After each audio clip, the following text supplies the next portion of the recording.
Hi, Dave. You're on the air. Hi, Howard. Yes. How you doing? I got to ask you something. This doesn't matter to me or anything, but I had two friends who called me and told me that there's an article either in the Plain Dealer here in Cleveland or in the Record Courier saying that you're bald. Bald? That I'm bald. That you're bald, and it has a picture of you. And it says... The Cleveland Plain Dealer? It's either the Cleveland Plain Dealer or the Record Courier. Those are like the two big papers. I would probably guess it's the Record Courier. I can't imagine the Cleveland paper would do that. I mean, the Cleveland... Plain Dealer? Plain Dealer. I mean, as much as they hate me and have written editorials against me, I can't imagine that they would be that inaccurate. Well, they're saying that some other announcers on a competing show... I just moved here like a month ago, but on a competing show have been saying that you're bald and that you wear a wig. Yeah, it's all true. That's what I do. I mean, gee, what an insult. You know, other disc jockeys, that's like one of the new disc jockey things. Whenever I come to a new market, the other DJs say I'm bald and I wear a wig. That's it? Yeah, so it's like, they listen to you because you don't have hair? Gee, it goes right through my... Yeah, I guess that would probably make somebody tune out. They might think I'm wearing a wig. Stupid asses. Has anybody ever accused you of that before? That's like the queer in Chicago keeps going, hey, he wears a wig and he's bald and he's old. And I'm like, well, dude, I could be old, I could be bald, I could be the ugliest man on the planet. I'm still funnier than you jack-off. Yeah, I mean, it's a question of what comes out of the speaker in the morning. All these guys, they don't know how to attack me. They can't deal with it. Can you imagine being a radio guy that competes with me? I got a major motion picture coming out. I've got books. Two best-selling books, the highest-grossing pay-per-view special. I also have the funniest goddamn show, the funniest people that work with me. And what are they going to do? What can they say? I'm bald? Well, I tell you what you do. Why don't you call that radio show and say to the guys, okay, let's do something. He may be bald, but you suck. Yeah. I'll invite them on my air. We'll have a $1 million bet. We can put the money up. They can have their radio stations put it up. And they can come down here and have a doctor examine me. And if I'm bald, they win. They get the $1 million. And if I'm not bald, I get to keep the $1 million. How's that? You think that would shut them up? That'd be cool. So there it is. It's a standing invitation to anyone in our audience or to any disc jockey out there. If you can put up the money. Put up the money. Come on down here, and we'll have a doctor come down or whatever you want. Whatever you need. They can examine me, and we'll see if I'm bald. I mean, How long should it take? I'll put up $1 million. Well, I mean, what? That's what you're going to say about me? They said something. I'm on TV every night. If I'm bald, why wouldn't I tell you I'm bald? Well, who cares if I would be bald? I don't know. According to this article, I don't have it in front of me. It was like a fairly long article, but they said that a while back you had told Robin that you were thinking about just not wearing it anymore, but she told you needed to keep wearing it. Oh, that sounds like me. I could care less what he wears. I think I'd look stupid wearing a wig, quite frankly. No, I mean, I don't know. I mean, but who even... I mean, why would that make somebody not listen to me? I mean, if you're trying to get someone not to listen to me, the best thing you could do is go on and do a great radio show. That everyone seems to be incapable of doing. That never occurs to them. Yeah, I mean, they're also sucky out there. They just attack me for being bald. People have thought of everything. Cutting our wires. Yeah.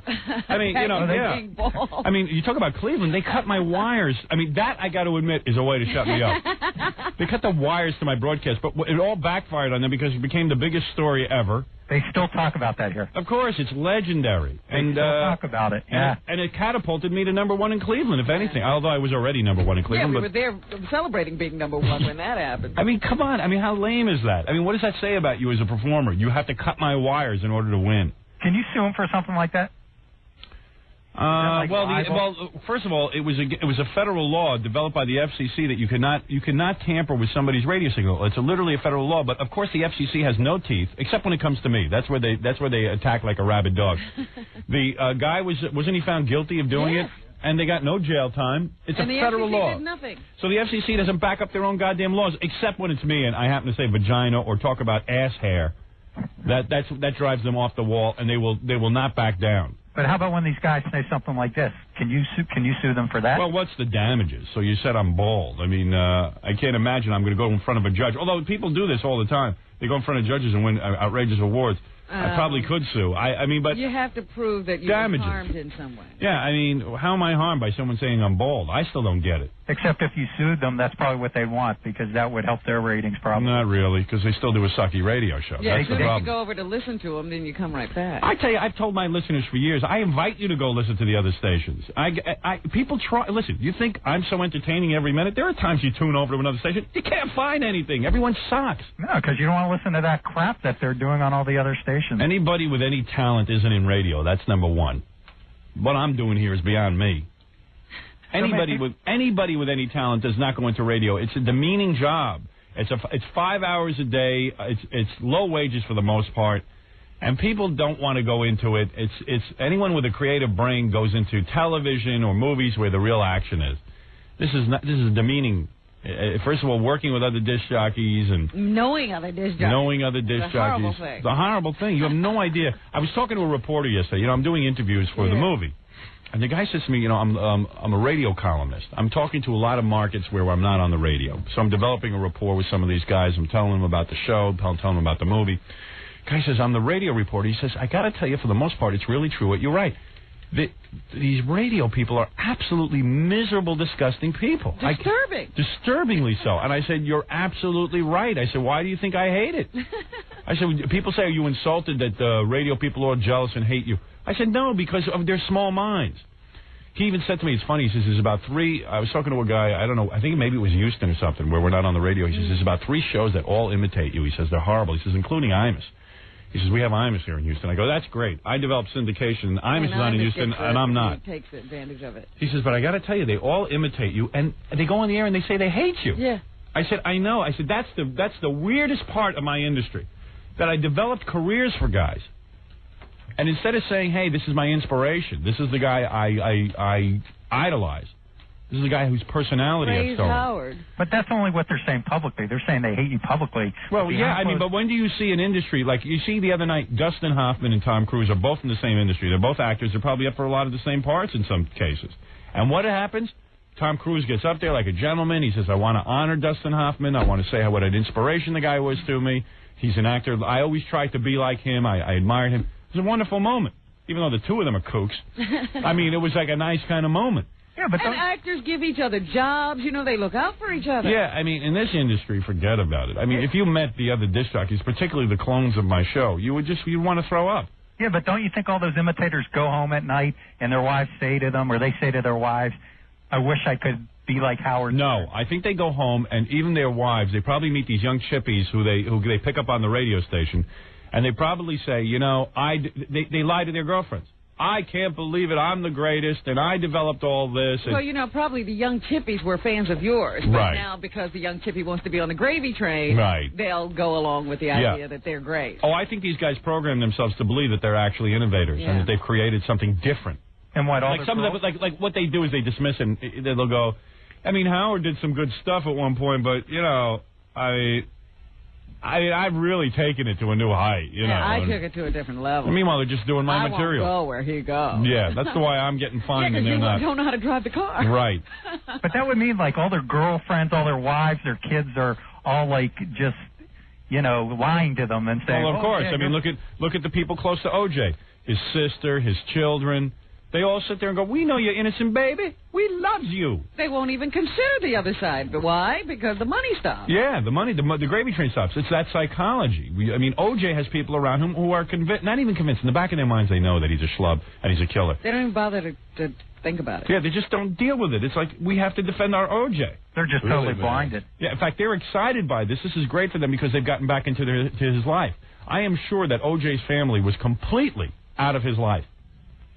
And now that he's in trouble, they're all back in the door. Now they're over there every day. I don't know what the situation was before. Trust me. They certainly are at the house more often now. Trust me, that sister, she's no picnic. And she was not at OJ's house every day like she is now. Trust me. I'll bet money on it. Except he's probably hitting all his money. My brother is the best man there is. OJ, I'm coming over, baby. I'm coming to defend you. For you. I feels for you. And that Mr. Goldman, he should shut up. Stop saying the bad things about the OJ. Jesus, what a disgusting woman. But he's probably hitting all his money. So even if they, what a disgusting family. They should take him and tar and feather him and spank him and shoot him. That's what they should do to their brother. That's what they should do. They should be ashamed of him. Well, he can laugh now because he knows he'll never go to jail. That's right. He's laughing and laughing and laughing, the OJ. Oh, by the way, we're owed some money. Yes, we are. Fred now owes us money.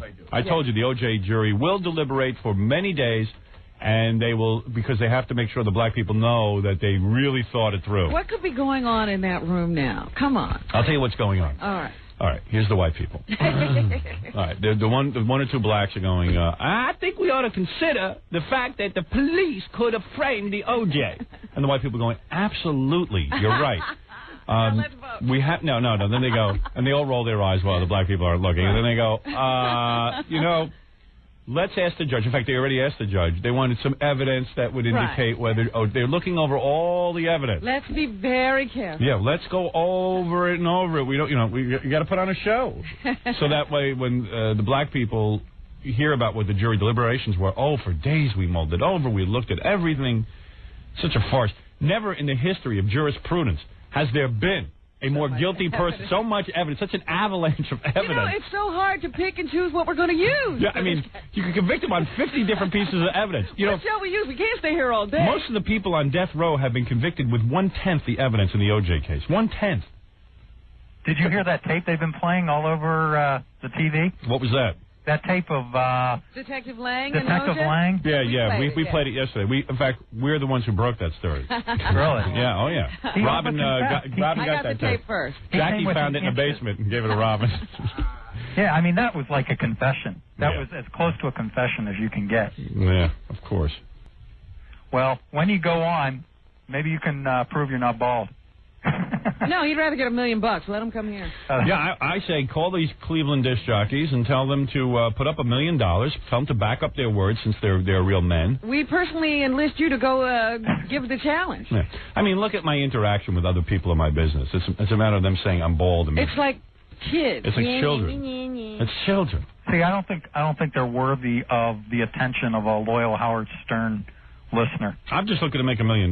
So I mean, you if can help us out. Since they know so much about me, of course, they only dream to know me and to beat me and have or even for me to acknowledge them. Well, I'll call these guys and ask them what the deal is.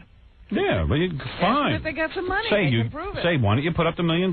Come on Howard Show, or I'll go on their show. I'll certainly fly to Cleveland for $1 million, and I will do that. I mean, I would like to make some money. Of course, they'll say we won't do it, and that'll be the end of it. Huh. When they're big, deep, dumb voices, they go, we don't have $1 million. And besides, we don't have anything to prove. He does. We're here in Cleveland. We love Cleveland. Yeah, that's easy to say. Yeah, that's easy to say because he knows we don't have $1 million. Well, I don't think anybody gives a crap if you're bald or not, but it was just sort of... I mean, how ridiculous. That's easily provable. I mean... I'll hang myself by the hair on Jay Leno's show. How's that? I don't know why it's such a big... I mean, people have been accusing... Well, what are you going to... Listen, I am such a strong force right now in all media. In the goddamn record business, I'm big. How could you be a disc jockey and compete with me? What are you going to say about me? What, that I suck? How could you say I suck? I got millions of fans. Everything I say is funny. And if it ain't funny, it's interesting. I got movies. I mean, where do you see a guy on radio who's got a motion picture coming out on Paramount Pictures, Ivan Reitman film? Where do you see that? You suck all the way to the bank. Yeah, I'm sucking so bad that they're making movies about me. What about these other guys? They want to be you. Yeah, and now they'll go, well, we'll make a movie about us. Oh, God. You know, I mean, really. Now the world will be inundated with really awful movies. Yeah, right. Man, I wish I knew who these guys were. Would you ever call somebody like that? Sure, give me the number. I would love to call. Would you call them like when they're on the air? Sure, I've done that 1,000,000 times. I've called other disc jockeys on the air. They hang up. They were afraid to talk to me. I would love to. Man, I wish I called the queer in Chicago. You know what he did? He made believe I was on the phone. Yeah, he hung up on us. He hung up and actually talked to us. I'll call any DJ. They're all suck asses. Pretended we were still on the line and he was screaming. Any DJ wants to be. Today is DJ Day. Any disc jockey from all over America. Who wants to talk to you? Who's got a legitimate radio show. I don't mean some college kid. I hope somebody from that station's listening. Any of my competitors, anybody who competes with me can call in today. How's that? We'll have competition. You get a free commercial right here. I want to hear how big and dumb you sound. That would be too good, Howard. There I am. I guarantee you they won't call. I'll bet you one of their producers is listening right now. And they're all pussies. They're like Jews in a German pizzeria. Oh, what does that mean? You know what it means. They don't want to be there.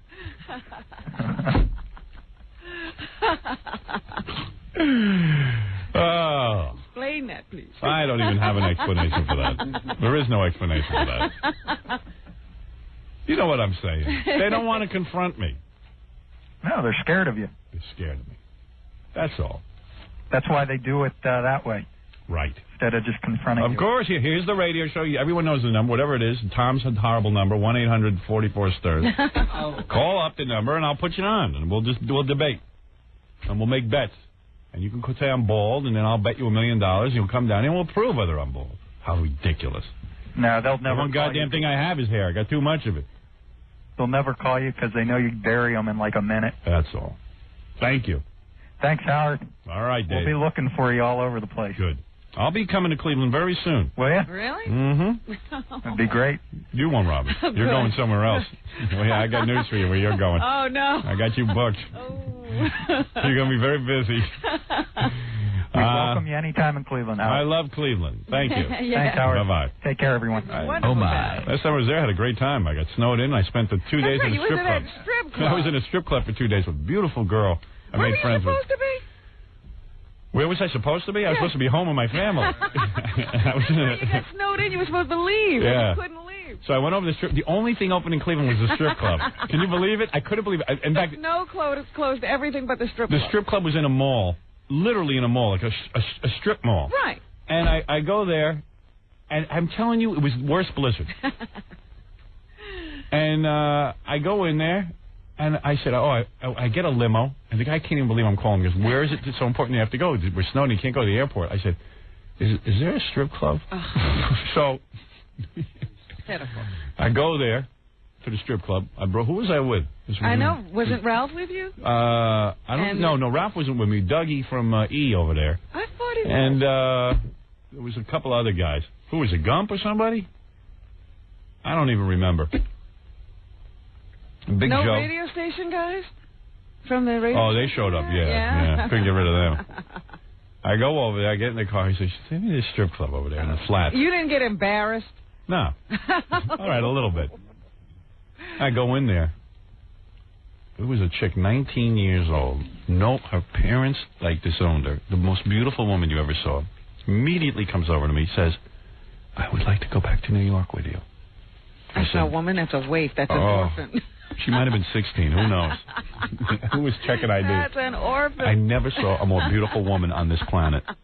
She goes, I go, don't you have a job? She goes, I want to leave this job, and I want to go with you to New York. Of course she does. Yeah.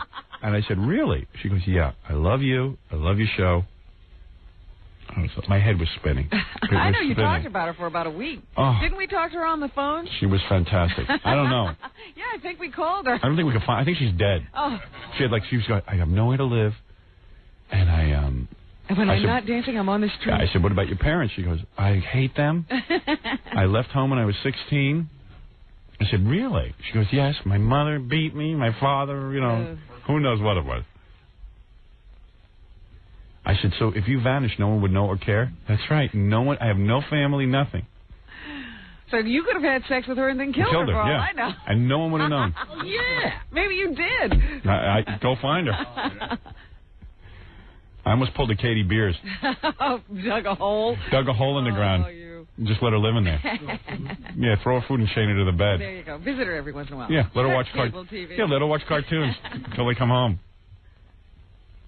Beautiful, stunning woman like you never saw. I saw her up on the stage. Like beautiful enough to be a movie star? Yeah, easily. More beautiful than any movie star you could name. What's she doing? Why couldn't you take her out of there and then give her a career then? Because I got a goddamn wife. Oh. Okay? Who I'm loyal to. I didn't say you had to sleep with her. Oh, I did. Who the hell do I want to be around her if I'm not sleeping with her? I didn't say you had to even be around her. Just introduce her to some people who could sleep with her. Yeah, great. And do something for her. I forgot about it after about 7 months. Oh. Well, you listen, it doesn't sound like it's... the wound is healed over that much.